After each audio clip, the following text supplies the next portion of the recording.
विधानसभा reporter Hindi dictation गति 140 शब्द प्रति मिनट। Be ready.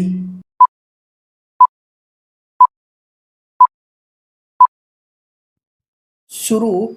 आज के समय में देश में महंगाई को बढ़ता हुआ देखकर हर कोई व्यक्ति अचंभित है और हर व्यक्ति के लिए इस तरह से महंगाई का बढ़ना मुश्किल पैदा कर रहा है। गरीब लोगों के लिए यह समस्या भयानक साबित हुई है। पिछले कई सालों से महंगाई की रफ्तार बढ़ती जा रही है और इसी महंगाई की वजह से गरीब किसान लोग अपना घर खर्चा नहीं चला पाते हैं। देश में जिस प्रकार से महंगाई बढ़ रही है, उस महंगाई के बढ़ने के पीछे कई कारण हैं जो इसे प्रभावित करते हैं। देश में जनसंख्या वृद्धि दिन प्रतिदिन बढ़ती जा रही है। जनसंख्या वृद्धि की वजह से हर वस्तु की मांग बाजार में बढ़ रही है और इसी वजह से महंगाई बढ़ना जायज हो गया है। जमाखोरों और कालाबाजारियों की वजह से महंगाई बढ़ रही है, क्योंकि ये लोग कम दाम में माल खरीदकर अपने पास जमा कर लेते हैं और उसे बाजार में उचित दाम में बेचते हैं। महंगाई बढ़ाने के पीछे बड़े बड़े उद्योगपतियों का भी हाथ है, क्योंकि ये लोग अपने उत्पाद को बाजार में उच्च दाम में बेचते हैं, जिससे देश में महंगाई का सामना हम सभी को करना पड़ रहा है। जिस प्रकार से महंगाई बढ़ती जा रही है, यदि ऐसा ही रहा तो देश में गरीब लोगों का हाल बहुत बुरा हो जाएगा। ऐसे में महंगाई को रोकने के लिए हमें प्रयास करना चाहिए। सरकार के द्वारा जमाखोरों और कालाबाजारी करने वाले लोगों के खिलाफ कानूनी कार्रवाई की जानी चाहिए। सरकार के द्वारा जितना हो सके उतना उत्पादनकर्ता से सीधा ग्राहक तक हर वस्तु पहुंचाने का प्रयास किया जाना चाहिए, ताकि बिचौलिए लोगों की वजह से वस्तु की कीमत में बढ़ोतरी न हो। सरकार और हम सभी को जनसंख्या नियंत्रण पर विशेष ध्यान देना अनिवार्य है। जनसंख्या वृद्धि की वजह से ही महंगाई बढ़ रही है। महंगाई का इस प्रकार से बढ़ना हर किसी को चिंता में डाल रहा है। देश में बढ़ रही महंगाई गरीब लोगों के लिए समस्या पैदा कर रही है।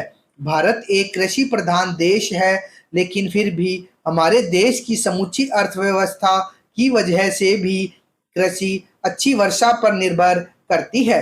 बिजली उत्पादन भी महंगाई को प्रभावित करता है। बढ़ती हुई महंगाई का मुद्रास्फीति के साथ बहुत ही गहरा संबंध है, क्योंकि हमारी सरकार हर साल घाटे के बजट को बढ़ा देती है, जिससे कीमतें भी बढ़ जाती है। इसका परिणाम यह निकलता है कि रुपए की कीमत घट जाती है।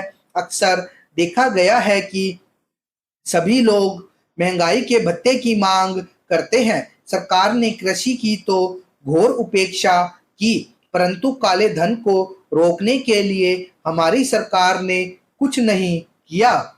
यहाँ तक कि भ्रष्टाचार को रोकने के इंतजाम भी नहीं किए, जिस वजह से मुद्रास्फीति को नहीं रोका गया है। इसी वजह से महंगाई भारत देश में साल दर साल ऊपर चली जा रही है। महंगाई के बढ़ने के बहुत से कारण होते हैं, लेकिन महंगाई की समस्या हमारे ही नहीं बल्कि पूरे विश्व की एक बहुत ही गंभीर समस्या है, जो लगातार बढ़ती जा रही है। हमारे देश में जिस तरह से जनसंख्या बढ़ रही है, उस तरह से फसलों की पैदावार यहाँ नहीं हो रही है। पिछले 2-3 सालों से फसलों की पैदावार में अधिक वृद्धि हो रही है। देश में अतिवृष्टि और अनावृष्टि दोनों की वजह से ही अन्न की कमी हो रही है। इसीलिए जनसंख्या वृद्धि के कारण महंगाई की लोगों को बहुत मार झेलनी पड़ रही है। जमाखोरी से भी महंगाई की समस्या बहुत बढ़ती जा रही है। काला बाजारी की वजह से लोगों को खाने के लिए अन्न भी नहीं मिल पाता है। कई बार हम लोगों के द्वारा देखा गया है कि हमारे देश में सभी वस्तुओं का अच्छा उत्पादन होने के बाद भी वह वस्तु हमें समय पर नहीं मिल पाती है, और अगर मिलती भी है तो वह बहुत महंगी मिलती है। इसमें हमारी वितरण प्रणाली का दोष होता है। भ्रष्ट व्यापारी, भ्रष्ट नेताओं की वजह से भी महंगाई आम लोगों को झेलनी पड़ती है। उप सभापति जी घरेलू कर्मकारों की मजदूरी नियत करने तथा उनके काम की स्थितियों में सुधार करने और तत्संबंधी विषयों का उपबंध करने के लिए जो बिल सदन में प्रस्तुत किया गया है, मैं उसका समर्थन करता हूँ। श्रीमान जी, इस देश में गरीबी के कारण, बेरोजगारी की वजह से और सुविधाएं उपलब्ध न होने के कारण जो भी छोटे-छोटे बच्चे हैं, उनको घरों में हर प्रकार के काम करने पड़ते हैं, जैसे खाना बनाना, बर्तन साफ करना, कपड़े धोना, बच्चों को स्कूल छोड़ना आदि।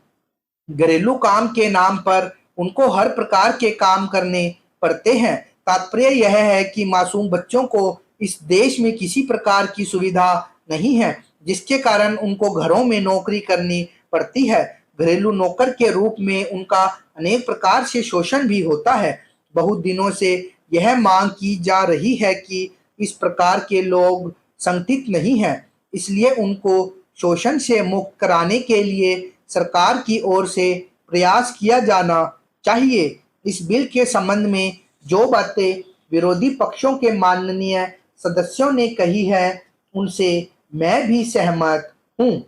मेरा भी यही मत है कि इन छोटे-छोटे बच्चों का जो शोषण होता है, उसको रोकने के लिए सरकार को कारगर कदम उठाने चाहिए। आज ही इस सदन में बाल श्रमिकों और घरेलू कर्मचारियों के शोषण के संबंध में पूछे गए एक प्रश्न का उत्तर देते हुए श्रम मंत्री जी ने कहा कि घरेलू बाल श्रमिकों को शोषण और अत्याचार के संबंध में कोई सर्वेक्षण सरकार द्वारा नहीं किया गया है तथा इस बारे में कोई वास्तविक सूचना नहीं है। फिर भी इस बात से इनकार नहीं किया जा सकता है कि सामाजिक और आर्थिक स्थितियों के कारण सैकड़ों बच्चों को घरेलू नौकरों के रूप में काम करना पड़ रहा है। सरकार ने इस बात को स्वीकार किया है कि हमारे देश में जो गरीबी है, उसके कारण इस देश के बालकों को घरेलू नौकरों के रूप में काम करने के लिए विवश किया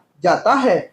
इसलिए मेरा सुझाव है कि सरकार को इस संबंध में पहले निश्चित सर्वेक्षण कराना चाहिए। बहुत सी गैर सरकारी संस्थाओं ने भी इसका कोई सर्वेक्षण किया होगा। सरकार उनसे जानकारी ले सकती है। यदि सरकार स्वयं सर्वेक्षण कराए तो निश्चित रूप से यह पता लग जाएगा। भयंकर गरीबी और खराब स्कूली मौके की वजह से बहुत सारे विकासशील देशों में बाल मजदूरी बेहद आम बात है। बाल मजदूरी की उच्च दर अभी भी 50% से अधिक है, जिसमें 5 से 14 साल तक के बच्चे विकासशील देशों में काम कर रहे हैं। कृषि क्षेत्र में बाल मजदूरी की दर सबसे उच्च है, जो ज्यादातर ग्रामीण और अनियमित शहरी अर्थव्यवस्था में दिखाई देती है, जहां की अधिकतर बच्चे अपने दोस्तों के साथ खेलने और स्कूल भेजने के बजाय प्रमुखता से अपने माता-पिता के द्वारा कृषि कार्यों में लगाए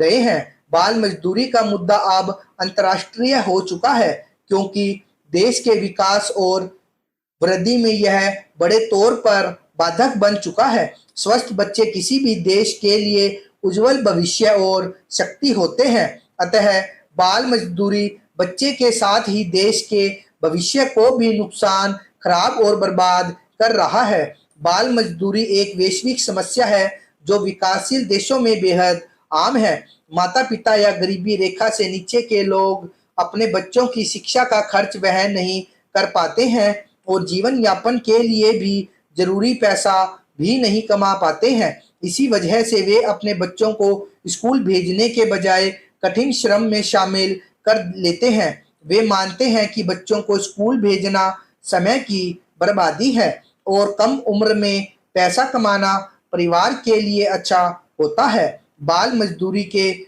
बुरे प्रभावों से गरीब के साथ-साथ अमीर लोगों को भी तुरंत अवगत कराने की जरूरत है। उन्हें हर तरह की संसाधनों की उपलब्धता करानी चाहिए जिसकी उन्हें कमी है।